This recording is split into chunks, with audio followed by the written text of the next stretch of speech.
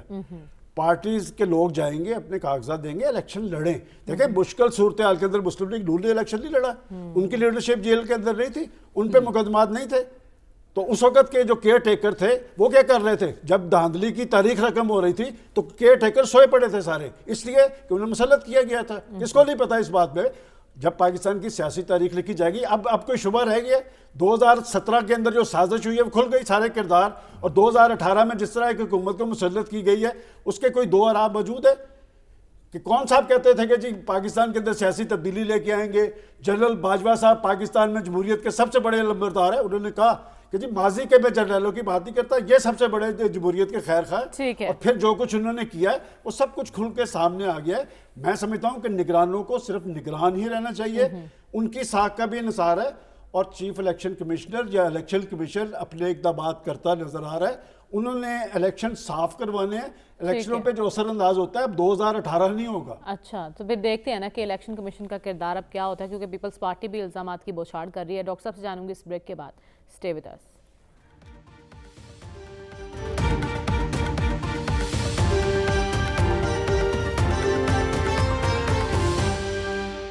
Welcome back ناظرین. Doctor صاحب election commission نے جو نگران وزیر اعظم کو نوٹس جاری کیا ہے، اس کو آپ کس طرح سے دیکھ رہے ہیں؟ اس پر پی پی کے الزامات کہ انہیں پنجاب میں لیول پلینگ فیلڈ نہیں مل رہی. دیکھیے جو پچھلے 1 سال سے اور فیڈرل لیول پہ اگست سے جس طرح حکومتیں چلی ہیں، اس سے میرے نزدیک کیئر ٹیکر گورنمنٹ کا جو تصور ہے وہ مجروح ہوا ہے، بہت بری طرح مجروح ہوا ہے. جو بیسک کانسیپٹ تھا جس کے تحت یہ دنیا میں اس وقت واحد پارلیمانی نظام ہے جہاں یہ اس قسم کی care taker government special care taker government ہوتی ہے. عام طور پہ ہوتا یہ ہے کہ جو آخری گورنمنٹ ہوتی ہے وہ کیئر ٹیکر موڈ میں چلی جاتی ہے اور وہی چلی جاتی ہے، لیکن الیکشن کمیشن پھر ان کو اس حکومت کو کنٹرول کرتا ہے. یہ ہے سسٹم. تو ہمارے ہاں تصور یہی تھا کہ ایک نان پارٹیزن حکومت ہوگی، بالکل نان پارٹیزن ہوگی، اور ان کے ساتھ کام کرنے والے وہ لوگ ہوں گے جن کی پولیٹیکل جھکاؤ تو ہو سکتا ہے کیونکہ بازی میں کچھ نہ کچھ ہوتا ہے، لیکن وہ پولیٹیکل پارٹیزن شپ نہیں ہوگی، پولیٹیکل آئیڈینٹیفیکیشن نہیں ہوگی، وہ کسی کے جو ہے نا مرہون منت نہیں ہوں گے، کسی کے اعلی کار نہیں بنے ہوں گے. یہ تصور تھا کیئر ٹیکر گورنمنٹ کا. اب اس وقت جو ہماری کے پی کی کیئر ٹیکر، پنجاب فیڈرل حکومت، ایک حد تک بلوچستان بھی، سندھ تھوڑی سی بہتر چل رہی ہے کیئر ٹیکر گورنمنٹ جو ہے، ان سب نے جو کردار ادا کیا ہے میرے نزدیک اس تصور کو آئندہ ختم کر دینا چاہیے. جہاں تک الیکشن کمیشن کا تعلق ہے، جو یہ ان کو پٹیشن گئی ہے، اب بہت لیٹ ہے. یہ ایشو ماضی میں بھی ریز ہوا ہے لیکن الیکشن کمیشن نے پرواہ نہیں کی، کیونکہ الیکشن کمیشن کے کردار پہ بھی ہمیں اس وقت ڈاؤٹ ڈیولپ ہوتا ہے. الیکشن کمیشن کو یہ چیزیں خود ہی کرنی چاہیے. دیکھیے الٹیمیٹ ذمہ داری الیکشن کمیشن کی یہ ہے کہ جتنی اپوائنٹمنٹیں ہوتی ہیں، ٹرانسفریں ہوتی ہیں، الیکشن کمیشن سے اپروول کی ضرورت ہے. مجھے یہ بتائیے کہ اتنی تھوک کے حساب سے جو ٹرانسفریں ہوئی ہیں کیئر ٹیکر گورنمنٹ نے کیا، کیا سب کی سب پہلے پرائر ناٹ آفٹر ورڈز، کیا اس سے اپوائنٹمنٹ کرنے سے پہلے، ٹرانسفر کرنے سے پہلے الیکشن کمیشن سے اپروول لی گئی ہے؟ یہ اتنی آپ دیکھیں جو 2 پروونشل حکومتیں تو جنوری سے کام کر رہی ہیں نا، 2 پروونشل حکومتیں کیئر ٹیکر، ان کی سارے پروسیس کو آپ چیک کریں، کس کی طرف، جو وہ حکومت تھی وہ جے یو آئی کی طرف جھکی ہوئی تھی، یہ حکومت ایکسٹینشن تھی پی ایم ایل این کا. تو میرے نزدیک جو ہے اب لیٹ ہے. اب صرف اتنا ہی ہے کہ الیکشن کمیشن نے اگر تو یہ انڈیپینڈنٹ رول پلے کیا، آٹونومس رول پلے کیا، لا کے کور نہیں لیا کہ جی لا میں تو یہ لکھا ہوا ہے، لا میں تو وہ لکھا ہوا ہے. بھائی کسی چیز کی سسٹم کی اسپرٹ ہوتی ہے. اگر یہاں پہ جمہوریت کو بچانا ہے تو الیکشن کمیشن کی سب سے بڑی ذمہ داری ہے کہ وہ انڈیپینڈنٹ صاف اور شفاف انتخابات کروا. ٹھیک ہے صاحب صاحب، آپ کے نظر میں انتخابی عمل کی شفافیت، اس پر الیکشن کمیشن کا کردار اور نگران حکومت؟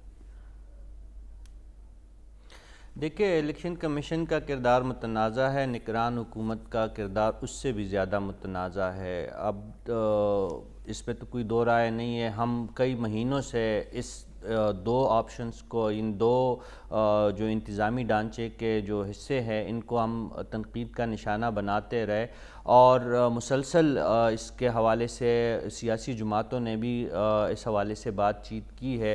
لیکن یہ جو اس موقع پہ اب جب شیڈول اناؤنس ہو گیا ہے اور اب نگران حکومت پہ اعتراضات کرنے کا جو ایک سلسلہ چل پڑا ہے، اس سے پہلے آپ نے دیکھا کہ ہر معاملے میں عدالت کو گھسیٹا گیا اور عدالت ہی کے ذریعے تاریخیں لی گئی اور عدالت ہی کے ذریعے جو ہے پورے پروسیس کو آگے بڑھایا گیا. تو اس سے یہ اندازہ آپ لگا سکتے ہیں کہ یہ جو نگران حکومت ہے اور الیکشن کمیشن ہے، اس سے تمام سیاسی جماعتیں مطمئن نہیں ہیں. وفاق کی سطح پہ بھی بہت سارے شکایات موجود ہے، اور سندھ، حتیٰ کہ سندھ کے حوالے سے بھی پیپلز پارٹی کے اعتراضات تو دنیا کے سامنے ہیں. ہاں، اگر وہاں پہ پی ٹی آئی کو اعتراض نہیں ہے تو یہ سمجھا جاتا ہے کہ وہ بندہ جو ہے وہ غیر متنازع ہے. ایسا نہیں ہے. ہمارے جو خیبر پختونخوا کی جو نگران حکومت ہے اور وہاں کے جو گورنر ہے، اس حوالے سے بھی تمام سیاسی جماعتیں چیخ رہی ہے روز اول سے، لیکن الیکشن کمیشن اور متعلقہ ادارے اس پہ کوئی توجہ نہیں دے رہے. بلوچستان کی بھی یہی حالت ہے. اور پنجاب میں دیکھیں 4 سال پہلے بھی یہاں پہ مصنوعی حکومت مختلف شکلوں میں قائم رہی ہے، اور جنوری سے جو ایک نیا سلسلہ شروع ہوا ہے تو اس پہ تو ایک ہی کام ہوا ہے کہ ابھی آپ کے لاہور پہ مصنوعی بارش کا جو ایک کامیاب تجربہ کیا گیا اور آپ لوگوں کو آلودگی سے پاک شہر فراہم کیا گیا ہے. تو یہی میرے خیال میں ان کا سب سے بڑا کارنامہ ہے. اس کے علاوہ جو ان پہ الزامات ہیں محسن نقوی صاحب پہ، وہ بھی سب کے سامنے ہے. تو اگر الیکشن کمیشن نے اس محدود دورانیہ میں، اب میرے خیال میں تبدیلیاں ممکن نہیں ہے. اگر کریں گے تو ہو سکتا ہے اس موقع پر کہا جا سکتا ہے کہ الیکشن کمیشن پر بہت بڑی ذمہ داری ہے، کیونکہ سراج الحق صاحب بھی کہہ رہے ہیں کہ اگر شفافیت ممکن نہ بنائی گئی تو ریزلٹس کو تسلیم نہیں کیا جائے گا، پھر ایک نیا بحران پیدا ہو جائے گا. آج کے پروگرام سے اجازت دیجیے، آپ سے انشاءاللہ اگلے ہفتے ملاقات ہوگی. اللہ حافظ.